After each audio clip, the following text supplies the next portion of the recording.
ಇದೇ ರೀತಿ ಏನಾದರೂ ಪರಭಾಷಿಕರು ಹೆಚ್ಚಿಗೆ ಆಗ್ಬಿಟ್ರಪ್ಪ ಇಲ್ಲಿ ಬೆಂಗಳೂರಲ್ಲಿ ಅಂದರೆ, ಇಲ್ಲ ಇದು ಬೆಂಗಳೂರನ್ನ ನೀವು ಕೇಂದ್ರಾಡಳಿತ ಮಾಡಿರಿ ಅನ್ನೋ ಥರ ಈ BJP ಅಂತವ್ರು ತಲೆಗೆ ಕೂತ್ಕೊಂಡ್ಬಿಟ್ರೆ ಹೆಂಗೆ ಸರ್ ಇದು? ಮಂಡ್ಯದಲ್ಲಿರುವಂಥ ಅದು ಕನ್ನಡದ ಜನರ ಗಂಡು ಮೆಟ್ಟಿನ ನೆಲ. ಬೆಂಗಳೂರಿಗೆ ಸದಾ ಕಾಂಪಿಟೇಷನ್ ನೀಡ್ತಾ ಬಂದಿದ್ದು ಹೈದರಾಬಾದ್. ಮೊದಲನೇ ಸ್ಥಾನದಲ್ಲಿದ್ದಂಥ ಬೆಂಗಳೂರು ಎರಡನೇ ಸ್ಥಾನಕ್ಕೆ ಕುಸಿದಿದೆ. ಸರ್, ಆ ಸ್ಥಿತಿಯಲ್ಲಿ SM ಕೃಷ್ಣ ನೋಡಿರೋದ್ರಿಂದನೇ ಬೆಂಗಳೂರು ಈ ಹಂತಕ್ಕೆ ಹೋಗಿರೋದು. ಅವ್ರು ಸಿಂಗಾಪುರ ಮಾಡ್ತೀನಿ ಅಂದರು, ಆ ಥರ ಆಯ್ತೋ ಬಿಡ್ತೋ ಬೇರೆ. ನೋಡಿ, ನಮಗೆ ಒಂದು ಟ್ರಾಫಿಕ್ಕನ್ನು ಸರಿ ಮೇಂಟೈನ್ ಮಾಡೋಕ್ಕಾಗಲ್ಲ.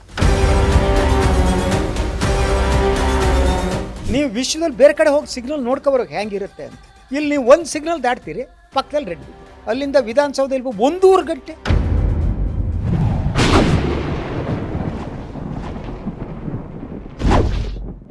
ಲೇಡೀಸ್ ಆ್ಯಂಡ್ ಜೆಂಟಲ್ಮೆನ್, ಮಾನ್ಯ ಉಪಮುಖ್ಯಮಂತ್ರಿ DK ಶಿವಕುಮಾರ್ ಅವರ ಒಂದು ದೊಡ್ಡ ಘೋಷಣೆ, ಬ್ರ್ಯಾಂಡ್ ಬೆಂಗಳೂರು ಅಂತಿದ್ದು. ಅದೇನು ಬ್ಯಾಡ್ ಬೆಂಗಳೂರು ಅನ್ನೋ ಥರ ಪತ್ರಿಕೆಗಳಲ್ಲಿ ವರದಿಗಳು ಬರ್ತವೆ.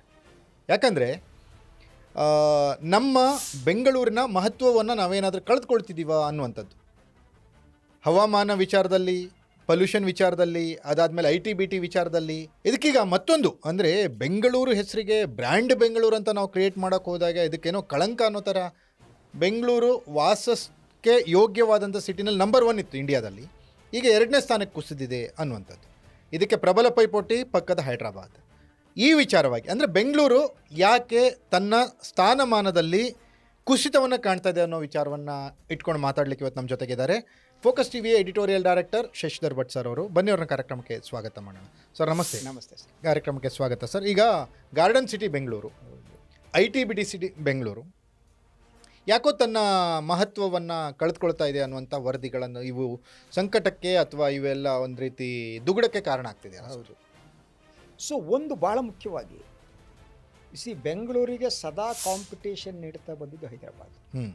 ಅದು ನೀವು ತೆಲಂಗಾಣ ಆಗುವಕ್ಕಿಂತ ಮೊದಲು ಕೂಡ ಚಂದ್ರಬಾಬು ನಾಯ್ಡು ಹೈದರಾಬಾದನ್ನು, ಹೊಸ ಹೈದರಾಬಾದನ್ನು ಅದ್ಭುತವಾಗಿ ತಯಾರು ಮಾಡಿದ್ರು. ಹಲವಾರು IT-BT ಕಂಪನಿಗಳು ಅವಕಾಶ ಶಿಫ್ಟ್ ಆಗಿ ನಾವು ಹಲವು ಸಂದರ್ಭದಲ್ಲಿ ನಾವು ನಿದ್ರೆ ಮಾಡ್ತಾ ಇದ್ವಿ. ಸೊ ಆವಾಗ ಬಂದ ಸರ್ಕಾರಗಳು ಅವರ ಆದ್ಯತೆಗಳು ಏನೋ ಗೊತ್ತಿಲ್ಲ. So that was a problem. ಈಗ ಈ ವರದಿ ಬಹಳ ಮುಖ್ಯವಾಗಿ ಕೆಲವು ಅಂಶಗಳನ್ನು ಇದು ಮಾಡಿದೆ. ಇದರ ಪ್ರಕಾರ ಏನಿದೆ, ವಾಸಯೋಗ್ಯ ನಗರಗಳಲ್ಲಿ 10 ನಗರಗಳಲ್ಲಿ ಮೊದಲನೇ ಸ್ಥಾನದಲ್ಲಿದ್ದಂಥ ಬೆಂಗಳೂರು 2ನೇ ಸ್ಥಾನಕ್ಕೆ ಕುಸಿದಿದೆ. ಸೊ ಹೈದರಾಬಾದ್ ಮೊದಲ ಸ್ಥಾನಕ್ಕಿದೆ. ಉಳಿದಂತೆ ಬಿಡಿ, ಸೊ ಚೆನ್ನೈ ಬರುತ್ತೆ, ದಕ್ಷಿಣದ್ದೇ ಬರುತ್ತೆ ಅಲ್ವಾ. ಸೊ ಇನ್ನು ನಮ್ಮ ಇವು ಮಾಡೆಲ್ ರಾಜ್ಯಗಳು, ಅಲ್ಲಿನವರುಗಳು ಎಲ್ಲಿ ಬರ್ತವೆ? ಅವರು 10ನೇ ಸ್ಥಾನದಲ್ಲಿದ್ದಾರೆ. ಅಹಮದಾಬಾದ್ 10ನೇ ಸ್ಥಾನ, ಕೆಳಗಿನಿಂದ first. That is the major thing. ಯಾಕೆ ಹಿಂಗಾಗ್ತಿದೆ ಬೆಂಗಳೂರು? ಒಂದು ಬಹಳ ಮುಖ್ಯವಾಗಿ ಇವರು ಕೇಳಿರುವ ಪ್ರಶ್ನಾವಳಿಗಳಲ್ಲಿ ಬಹಳ ಡಿಫ್ರೆಂಟ್ ಆದ ಪ್ರಶ್ನೆ, ಅವೆಲ್ಲ ವೈಜ್ಞಾನಿಕ. ಒಂದು ಟ್ರಾಫಿಕ್. ಬೆಂಗಳೂರಿನ ಬಹುಮುಖ್ಯವಾದ ಸಮಸ್ಯೆ ಅಂದರೆ ಟ್ರಾಫಿಕ್. ಅದರ ಜೊತೆ ಗುಂಡಿಗಳು. ನೀವು ಇದುವರೆಗೆ ನಮ್ಮ ಸರಿಯಾಗಿ ಗುಂಡಿಗಳನ್ನು ಮುಚ್ಚೋ ಸ್ಥಿತಿಯಲ್ಲೇ ನಮ್ಮವರಿಲ್ಲ. ಇದನ್ನು ನಿರ್ವಹಣೆ ಮಾಡಬೇಕಾದ್ರೆ ಎಂಥ ದುಷ್ಟತನ ನೋಡಿ.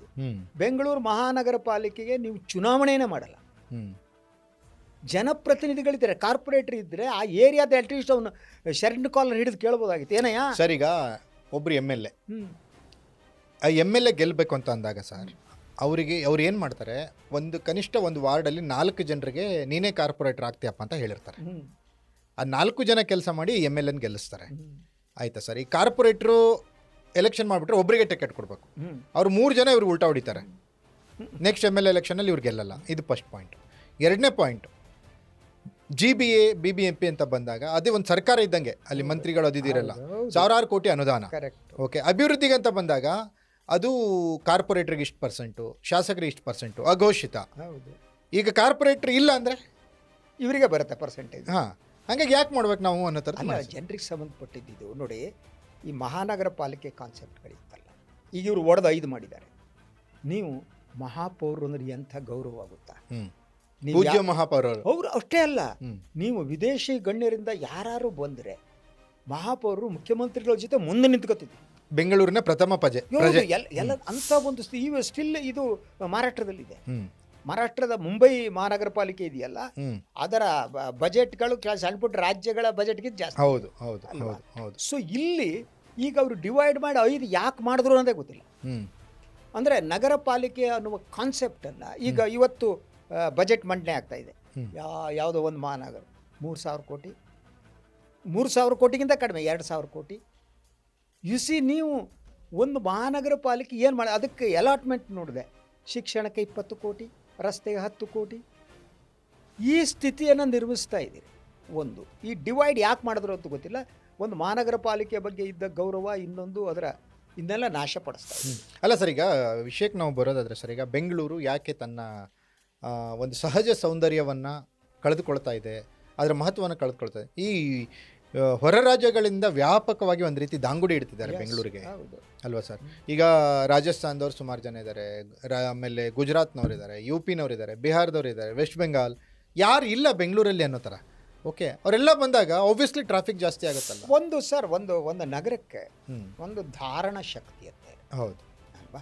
ಕೆಪಾಸಿಟಿ. ಅದು ಕೆಪಾಸಿಟಿ ಅದರ ಇರುವಂಥ ಸಂದರ್ಭದಲ್ಲಿ ನೀವು ಇವತ್ತಿನ ಸಂದರ್ಭದಲ್ಲಿ ಇವರು ಬನ್ನಿ ಬರಬೇಡ್ದು ಅಂತ ಹೇಳೋಕ್ಕಾಗಲ್ಲ. ನಾವು ನಿರ್ವಹಣೆ ಮಾಡೋದು ಹೇಗೆ ಅಂತ ಗೊತ್ತಿರಬೇಕು. ಅದಕ್ಕೆ ಬಹಳ ಮೊದಲು ನಿಮ್ಗೆ ಗೊತ್ತಿರ್ಬೋದು, ಬೆಂಗಳೂರಿನಲ್ಲಿ ಉಪನಗರಗಳ ನಿರ್ಮಾಣ ಆಗಿತ್ತು. ಹೌದು. ಆ ಉಪನಗರಗಳು ಈಗ ಬೆಂಗಳೂರು ಹೃದಯ ಭಾಗ ಆಗ್ಬಿಟ್ಟು. ಹೌದು. ಕೆಂಗೇರಿ ಉಪನಗರ ಇರ್ಬೋದು, ಯಲಹಂಕ ಉಪನಗರ ಇದು ಇರ್ಬೋದು. ನೀವು ಸರ್ಕಾರದಲ್ಲಿ ಇರುವವರು ಕನಿಷ್ಠ 20-30 ವರ್ಷಗಳ ಮುಂದೆ ನೋಡುವ ಮನಸ್ಸು ಇರಬೇಕು. ಕರೆಕ್ಟ್. ಯಾವ ಸ್ಥಿತಿಯಲ್ಲಿ ಜನ ಬರ್ತಿದ್ದಾರೆ, ಏನು ಮಾಡಬೇಕು ಅದರ. ಸರ್, ಆ ಸ್ಥಿತಿಯಲ್ಲಿ SM ಕೃಷ್ಣ ನೋಡಿರೋದ್ರಿಂದನೇ ಬೆಂಗಳೂರು ಈ ಹಂತಕ್ಕೆ ಹೋಗಿರೋದು. SM ಕೃಷ್ಣಗಿತ್ತು. ಸಿಂಗಾಪುರ ಮಾಡ್ತೀನಿ ಅಂದ್ರು ಆತರ ಆಯ್ತು ಬಿಡ್ತಾ ಬೇರೆ. ನೋಡಿ, ನಮಗೆ ಒಂದು ಟ್ರಾಫಿಕ್ಕನ್ನು ಸರಿ ಮೇಂಟೈನ್ ಮಾಡೋಕ್ಕಾಗಲ್ಲ. ನೀವು ಈ ಟ್ರಾಫಿಕ್ನಲ್ಲಿ ಸಿಗ್ನಲ್ ಸಿಸ್ಟಮ್ ಇರುತ್ತೆ. ನೀವು ವಿಶ್ವದಲ್ಲಿ ಬೇರೆ ಕಡೆ ಹೋಗಿ ಸಿಗ್ನಲ್ ನೋಡ್ಕೊಬರೋಕೆ ಹೆಂಗಿರುತ್ತೆ ಅಂತ. ನೀವು ಒಂದು ಕಡೆ ಸಿಗ್ನಲ್ ನಿಮಗೆ ಸಿಕ್ಕರೆ, ಈಗ ಗ್ರೀನ್ ಬಂದರೆ ನೀವು 4-5 ಕಡೆ 8 ಕಡೆ ನೇರವಾಗಿ ಹೋಗೋವಾಗಿರುತ್ತೆ ವಿಶ್ವದಲ್ಲಿ. ಇಲ್ಲಿ ನೀವು ಒಂದು ಸಿಗ್ನಲ್ ದಾಟ್ತೀರಿ, ಪಕ್ಕದಲ್ಲಿ ರೆಡ್ ಬಿದ್ದಿರುತ್ತೆ, ಜನ ಕೂತ್ಕೊಂಡಿರ್ತಾರೆ. ನೀವು ಒಂದು ಏರಿಯಾದಲ್ಲಿ ಸರ್, ಈಗ ನಮ್ಮ ಏರಿಯಾ ವಿಜಯನಗರದ ಏರಿಯಾ ಅಂತ ತಿಳ್ಕೊಳ್ಳಿ, ಅಲ್ಲಿಂದ ವಿಧಾನಸೌಧದಲ್ಲಿ 1 ಗಂಟೆ ಜನ ಉಗಿತಾರೆ. ಅದು ನಿರ್ವಹಣೆ ಹೆಂಗೆ ಮಾಡಬೇಕು ಅಂತ ಇವರಿಗೆ ಅಧಿಕಾರ ಹಂಚಿಕೆ ಏನು ಇದು ಬಿಟ್ಟರೆ ಈ ಕಾಂಗ್ರೆಸ್ನವ್ರಿಗೆ ಬೆಂಗಳೂರು ಬಗ್ಗೆ ಆಲೋಚನೆ ಇದ್ದಂಗೆ ಕಾಣ್ತಾ ಇಲ್ಲ. BJP ಅವ್ರಿಗೂ ಹಂಗೆ ಇತ್ತು ಸರ್. BJP ಅವ್ರು ಏನು ಮಾಡಿದ್ರು? BJP ಅವ್ರು ಹಂಗೆ ಇದ್ರು.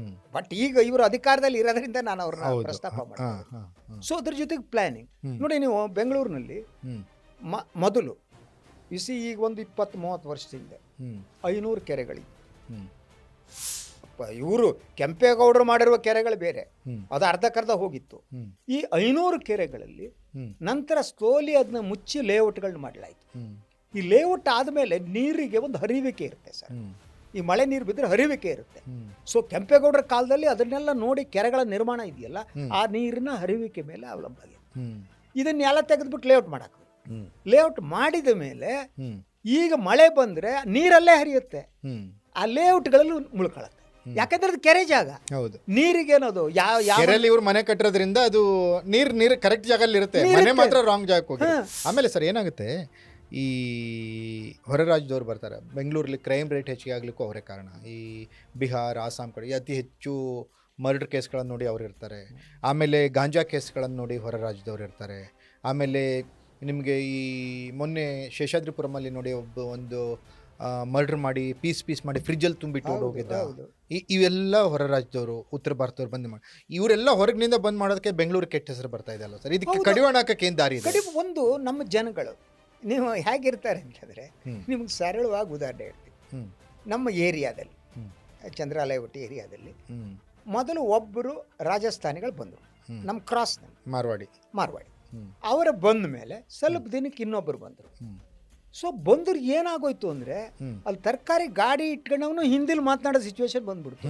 ಇವರು ಎಲ್ಲ ಹೋಗ್ಬಿಟ್ಟು, ನಮ್ಮ ಜನ ಇದಾರಲ್ಲ ಅವ್ರಿಗೆ ಕನ್ನಡ ಕಲ್ಸಲ್ಲ, ಹೋಗ್ಬಿಟ್ಟು ಸಾಂಬಾರ್ಕೋ ನಮಗ್ ಡಾಲ್ ದಿಯಾ ಅಂತ ಶುರು ಮಾಡಿದ್ರು. ಅಲ್ಲ, ಇವ್ರಿಗೆ ಏನು ಇದು ಸರ್, ಏನ್ ಗೊತ್ತಾ, ಈ ಪಾನಿಪುರಿ ಶುರು ಆಯ್ತಲ್ಲ, ಭಯ ಎಗ್ ಪ್ಲೇಟ್ ಇದು. ಸೊ ಈ ರೀತಿ ಒಂದು ಭಾಷೆ ಮತ್ತು ಕನ್ನಡ ಅಸ್ಮಿತೆ ನಾಶವಾಗ್ತಾ ಹೋದದ್ದು. ಇನ್ನೊಂದು ಕಲ್ಚರ್, ಉತ್ತರ ಭಾರತದ ಕಲ್ಚರ್, ನಾನು ಪ್ರಾದೇಶಿಕ ಮಾತಾಡಲ್ಲ, ಅವರಿಗೆ ಎಜುಕೇಶನ್ ಕಡಿಮೆ ಇದೆ, ಶಿಕ್ಷಣ ಕಡಿಮೆ ಇದೆ. ನೀವು ನೋಡಿ, ಯಾವುದೊಂದು ಹೋಟೆಲ್ನಲ್ಲಿ ನೋಡಿ, ನಿಮಗೆ ಭಾಳ ಸರಳವಾಗಿ ಹೇಳ್ತೀನಿ. ಮೊದಲು ಹೋಟೆಲ್ ಮಾಡೋದು ಬಹುತೇಕ ಜನ ದಕ್ಷಿಣ ಕನ್ನಡದವರು. ಅಲ್ಲಿ ಹೋಟೆಲ್ ಸಪ್ಲೈಯರ್ ಯಾರು ಇರ್ತಿದ್ರು? ದಕ್ಷಿಣ ಕನ್ನಡದ ಮಾಡಿ ಎಂತ ಮರ ಅಂತಕೊಂಡು ಓಡಾಡಿ. ಸ್ವಲ್ಪ ಕಾಲ ಆದಮೇಲೆ ಮಂಡ್ಯದ ಕಡೆಯವರು ಬರೋಕ್ಕೆ ಶುರು ಮಾಡಿದ್ರು. ಮಂಡ್ಯದವರು, ಈ ದಕ್ಷಿಣ ಕನ್ನಡದವ್ರು ಕಡಿಮೆ ಆದರು. ಮಂಡ್ಯದವರು ಎಲ್ಲ ಕಡೆ ಸಿಗ್ತಾ ಇದ್ರು. ಈಗ ನೀವು ನೋಡಿದರೆ ಈಶಾನ್ಯ ರಾಜ್ಯದವರು ಮಾತ್ರ ನಿಮಗೆ ಅವ್ರು ಮಾತ್ರ ಮಾಡ್ತಾರೆ. ನಮ್ಮವ್ರನ್ನ ನಂಬ್ಕೊಂಡು ಹೋಗಲ್ಲ ನೀವೇನಾದ್ರೂ ಹೋಟೆಲಿಗೆ ಈಗ. ಅಲ್ಲ ಸರ್, ನಮ್ಮವ್ರನ್ನ ನಂಬ್ಕೊಂಡು ನೀವು ಹೋಟೆಲ್ ಗಿಟೆಲ್ ಮಾಡಿದ್ರೆ ಆ ಓನರ್ನೇ ಗ್ಲಾಸ್ ತೊಳಿಬೇಕು, ಪ್ಲೇಟ್ ತೊಳಿಬೇಕು, ಅವನೇ ಸಪ್ಲೈ ಮಾಡಬೇಕು. ಇಂಪಾರ್ಟೆಂಟ್ 1 ಗಂಟೆಗೆ ಊಟ ರೆಡಿ ಆಗುತ್ತೆ, 12ವರೆಗೆ ಅವ್ನು ಹೊಟ್ಟೆ ನೋವು ಶುರುವಾಗಿ ಸರಿ. ಅವನು ಅಲ್ಲ, ಅದು ಸಿಚುವೇಶನ್ ಹೇಗೆ ಅಂದ್ರೆ ಈಗ ನಾನು ನೋಡ್ತಾ ಇದ್ದಾಗೆ ಈಗ ಹೋಟೆಲ್ಗಳಿಗೆ ಹೋದರೆ ಆ ಸಪ್ಲೈಯರ್ ಹತ್ರ ನೀವು ಹಿಂದಿಲೋ ಇನ್ನೊಂದು ಭಾಷೆ ಮಾತಾಡೋದು. ಹೌದು, ಈ ವಾತಾವರಣ ಸೃಷ್ಟಿಯಾಗಿದೆ. ಇದಕ್ಕಾದ್ರೆ ಈ ವಾತಾವರಣವನ್ನು ನೀವು ಯಾವ ರೀತಿ ಕನ್ನಡ ಪರವಾಗಿ ಬದಲ ಅಲ್ಲ ಸರ್. ಈಗ ನಾವು ಮೂಲಭೂತವಾದ ಪ್ರಶ್ನೆಗೆ ಬರೋದಾದ್ರೆ ಸರ್, ಈಗ Bengaluru BDA, Bengaluru development authority ಅಂತ, ಆಡಳಿತಾತ್ಮಕವಾಗಿ GBA, ಗ್ರೇಟರ್ ಬ್ಯಾಂಗ್ಳೂರ್ ಅಥಾರಿಟಿ, ಅದಾದಮೇಲೆ ಬೆಸ್ಕಾಮ್, ಅದಾದಮೇಲೆ ನೀರಿನ ಸಮಸ್ಯೆ ಅದು ಇದಕ್ಕೆ BWSSB, ಈ ಥರದ ವಿಚಾರಗಳು ಇಲ್ಲಿ ಸಮರ್ಪಕವಾಗಿ ನಿರ್ವಹಿಸದೇ ಇರೋದಕ್ಕೆ ಈ ರೀತಿ ಬೆಂಗಳೂರಿಗೆ ಹಿನ್ನಡೆ ಆಗ್ತಾ ಇದೆ ಅಂತ ಅನ್ಸುತ್ತಾ ನಿಮಗೆ, ಅಥವಾ ಏನು ಇದಕ್ಕೆ ಕಾರಣ ಏನಂತೀರಿ? ಅಂದರೆ ನಗರ ಯೋಜನೆ ಇದೆಯಲ್ಲ, ಪ್ಲ್ಯಾನಿಂಗ್ ಹಲವು ರೀತಿಯಿಂದ ಆಗಬೇಕಾಗುತ್ತೆ ಸರ್. ನಗರ ಹೇಗೆ ಬೆಳಿಬೇಕು ಅನ್ನೋದು ಫದಲ್ಲೇ ಇದೆ. ಅಂದರೆ ನೀವು ಬೆಂಗಳೂರು ಸಿಟಿಯ ಒಳಗಡೆ ನಾನು ಧಾರಣಾ ಶಕ್ತಿ ಅದು ಇಲ್ಲದಿದ್ದರೆ ನೀವು ತುಮಕೂರನ್ನು, ಮೈಸೂರನ್ನು, ಈ ರೀತಿ ಅಕ್ಕಪಕ್ಕದ ದೊಡ್ಡಬಳ್ಳಾಪುರ, ಚಿಕ್ಕಬಳ್ಳಾಪುರಗಳನ್ನ ಅದನ್ನ ಡೆವಲಪ್ ಮಾಡಿಬಿಟ್ಟು ಜನ ಅಲ್ಲಿಂದ ನಿಮಗೆ ಬರೋಕ್ಕೊಂದು ವ್ಯವಸ್ಥೆ, ಈಗ ಮೆಟ್ರೋ ಇದ್ದ ಹಾಗೆ ಆ ನಗರಗಳಿಂದ ಅಂಥ ಒಂದು ಸಾರಿಗೆ ವ್ಯವಸ್ಥೆ ಮಾಡಿ ನಗರದ ಒಳಗಡೆ ಇರುವ ಜನ ಸಮುದಾಯ ಏನಿದೆ, ಸಾಂದ್ರತೆ ಏನಿದೆ, ಅದನ್ನ ಕಡಿಮೆ ಮಾಡುವ ಪ್ಲಾನ್ ಮಾಡಬೇಕಾಗಿತ್ತು. ಈಗ ಅಂಥ ಪ್ಲಾನ್ಗಳೇ ಆಗಿಲ್ಲ. ಅಂದರೆ ಒಂದು 10 ವರ್ಷ ಆದ್ಮೇಲೆ ಎಷ್ಟು ಜನ ಬರ್ಬೋದು? ಒಂದು ಸರ್ಕಾರಕ್ಕೆ ತಲೆ ಇರಬೇಕಲ್ವಾ? ನೀವು ಬರೀ ನಾವು ಸುರಂಗ ಮಾಡ್ತೀವಿ, ಇನ್ನೊಂದು ಮಾಡ್ತೀವಿ, ಮತ್ತೊಂದು ಮಾಡ್ತೀವಿ, ಇಲ್ಲಿ ಪರಿಸರ ಹೆಂಗೆ ಕಾಪಾಡ್ತಾ ಇದ್ದೀವಿ? ನಾವೆಲ್ಲ ಬೆಂಗಳೂರಿಗೆ ಬಂದ ಕಾಲದಲ್ಲಿ ನೀವು ಯಾವಾಗಲೂ ನಿಜವಾದ ಏರ್ ಕಂಡೀಷನ್ ಸಿಟಿ ಕಂಡ್ರಿ, ನೆಲದ ಮೇಲೆ ಕಾಲಿಡಕ್ಕಾಗ್ತಿರ್ಲಿಲ್ಲ. ಹೌದು. ಇವತ್ತು ಯಾವ ಸ್ಥಿತಿ ಬಂದಿದೆ ಅಂದ್ರೆ ನೀವು 3 ಕಾಲ ನೆಲದ ಮೇಲೆ ಕಾಲಿಡಕ್ಕಾಗಲ್ಲ. ಅದು ಯಾವುದೇ ವ್ಯತ್ಯಾಸ ಇಲ್ದಿರೋ ಸಿಚುವೇಶನ್ ಇದು ಹೋಯ್ತು. ಪರಿಸರ ನಾಶ, ಪ್ಲಾನಿಂಗ್ ಇಲ್ಲ, ನೀವು ವಸತಿ ಸಮಸ್ಯೆ, ನೀರಿನ ಸಮಸ್ಯೆ, ಇನ್ನು ಎಷ್ಟು ಕಾಲ ನೀರು ಇದು ಮಾಡ್ತೀರಿ? ಆ ಲೆಕ್ಕದಲ್ಲಿ ಕಾವೇರಿ ಗ್ರೇಟ್ ಸರ್. ಕಾವೇರಿ ಬೆಂಗಳೂರಿಗೆ ನೀರು ಇಷ್ಟು ಜನ ಬಂದ್ರು, ಹೊರಗಿನಿಂದ ಬಂದ್ರೆ ಇಷ್ಟು ಜನರಿಗೆ ನೀರು, ಹೌದು, ಇಷ್ಟು ಜನರಿಗೆ ಆಹಾರ ಸಿಗುತ್ತೆ, ಇಷ್ಟು ಜನರಿಗೆ ಕೆಲಸ ಸಿಗುತ್ತೆ, ಇಷ್ಟು ಜನರು ಸಾಮರಸ್ಯದಿಂದ ಇರ್ತಾರೆ. ಹೊರಗಿನವ್ರನ್ನ ನಾವು ಓಡಿಸಲ್ಲ ಹೊರಗಡೆ. ಮುಂಬೈಲಿ ಇದೇ ತರ ಇದ್ರೆ ಏನಾಗಿರ್ತೈತಿ ನೀವು ನೋಡಿ. ಅಲ್ಲ, ಅದಕ್ಕೇನೆ ಈಗ ಕನ್ನಡಿಗರನ್ನ ಓಡಿಸೋದು ಹೋಟೆಲ್ನಲ್ಲಿ, ಅಲ್ಲಿ ಇಲ್ಲಿ IT BT ಹೆಣ್ಮಕ್ಳು ಗಲಾಟೆ ಮಾಡೋದು ಇತ್ತೀಚೆಗೆ ಬಂತು. ಕನ್ನಡದಲ್ಲಿ ಯಾಕೆ ಮಾತಾಡ್ಬೇಕು? ಏನು ಕನ್ನಡ ಒಂದೇನಾ, ಹಿಂದಿ? ಸರ್, ನನಗೆ ಒಂದು ಆತಂಕ ಏನು ಕಾಡ್ತಾ ಇದೆ, ಇದೇ ರೀತಿ ಏನಾದರೂ ಪರಭಾಷಿಕರು ಹೆಚ್ಚಿಗೆ ಆಗ್ಬಿಟ್ರಪ್ಪ ಇಲ್ಲಿ ಬೆಂಗಳೂರಲ್ಲಿ ಅಂದರೆ ಒಂದು ರೀತಿ ಇಲ್ಲ, ಇದು ಎಲ್ಲರದು ಈ ಇನ್ಸಿಡೆಂಟ್ ನೋಡಿದಾಗ ತುಂಬ ನೋವಿನಿಂದ ಈ ಪ್ರಶ್ನೆ ಏನಂದರೆ, ಇಲ್ಲ ಇದು ಬೆಂಗಳೂರನ್ನ ನೀವು ಕೇಂದ್ರಾಡಳಿತ ಮಾಡಿರಿ ಅನ್ನೋ ಥರ ಈ BJP ಅಂತವ್ರು ತಲೆಕ್ಕೆ ಕೂತ್ಕೊಂಡ್ಬಿಟ್ರೆ ಹೆಂಗೆ ಸರ್ ಇದು? ಅಪಾಯ ಇದೆ. ಈಗ ಎಲ್ಲಿವರೆಗೆ ಬಂದಿದೆ ಅಂದರೆ, ನೀವು ಇತ್ತೀಚೆಗೆ ಒಂದು ವರದಿ ಬಂತು ನೋಡಿ, ಮಂಡ್ಯದಲ್ಲಿರುವಂಥ ಅದು ಕನ್ನಡದ ಜನರ ಗಂಡು ಮೆಟ್ಟಿನ ನೆಲ. ಹೌದು. ಅಲ್ಲಿ ಬ್ಯಾಂಕಲ್ಲಿ ಇರೋ ಒಬ್ರು ಹಿಂದಿಲಿ ಮಾತಾಡೋದು ಜಗಳ ಮಾಡ್ತಾರೆ. ಹೌದು. ಆ ಬ್ಯಾಂಕ್ ಮ್ಯಾನೇಜರ್ ಎಲ್ಲಿಂದ ಉತ್ತರ ಭಾರತದಿಂದ ಬಂದಿದೆ. ಇಲ್ಲಿ ನಾವು ಕನ್ನಡದ ಬ್ಯಾಂಕ್ಗಳನ್ನೆಲ್ಲ ನಾಶ ಮಾಡಿದ್ವಿ, ಸುಮ್ಮನೆ ಕೂತ್ಕೊಂಡಿವಿ. ನಾವು ದಕ್ಷಿಣ ಕನ್ನಡದಲ್ಲಿ ಹುಟ್ಟಿದ್ವಿ, ಎಲ್ಲ ಬ್ಯಾಂಕ್ಗಳು ಹೋದಲ್ಲ, ಹೆಸರು ಹಾಳಾಗೋಯ್ತಲ್ಲ. ವಿಜಯ ಬ್ಯಾಂಕ್ ಸುಂದರರಾಮ್ ಶೆಟ್ಟರ್ ಕಟ್ಟಿದ್ದು ಬಂಟ್ರಿಗಾಗಿ. ಕರ್ನಾಟಕ ಬ್ಯಾಂಕ್ ಹೋಯ್ತು sir. Karnataka state bank of Mysuru ಹೋಯ್ತು. ಕರ್ನಾಟಕ ಬ್ಯಾಂಕ್ ಇದೆ ಈಗ, ಇನ್ನು ಕರ್ನಾಟಕ ಬ್ಯಾಂಕ್ ಇದೆ, ಕಾರ್ಪೊರೇಷನ್ ಬ್ಯಾಂಕ್ ಹೋಯ್ತು.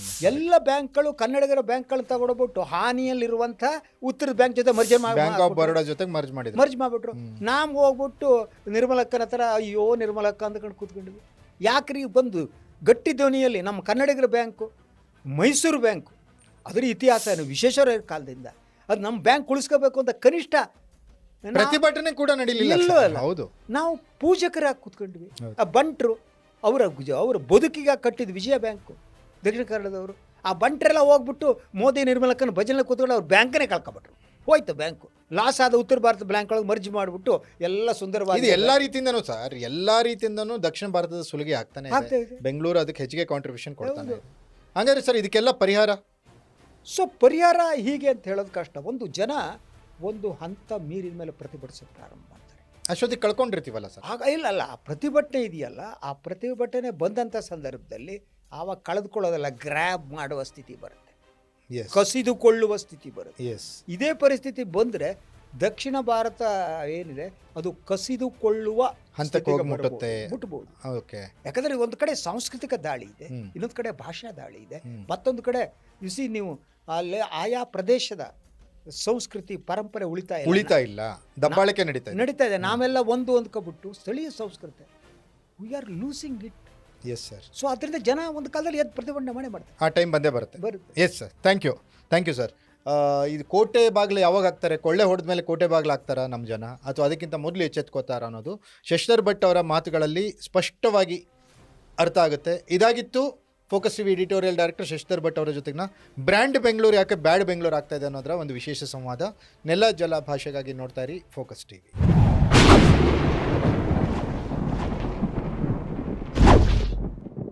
ಇದೇ ರೀತಿ ಏನಾದರೂ ಪರಭಾಷಿಕರು ಹೆಚ್ಚಿಗೆ ಆಗ್ಬಿಟ್ರಪ್ಪ ಇಲ್ಲಿ ಬೆಂಗಳೂರಲ್ಲಿ ಅಂದರೆ, ಇಲ್ಲ ಇದು ಬೆಂಗಳೂರನ್ನ ನೀವು ಕೇಂದ್ರಾಡಳಿತ ಮಾಡಿರಿ ಅನ್ನೋ ಥರ ಈ BJP ಅಂತವ್ರು ತಲೆಗೆ ಕೂತ್ಕೊಂಡ್ಬಿಟ್ರೆ ಹೆಂಗೆ ಸರ್ ಇದು? ಮಂಡ್ಯದಲ್ಲಿರುವಂಥ ಅದು ಕನ್ನಡದ ಜನರ ಗಂಡು ಮೆಟ್ಟಿನ ನೆಲ.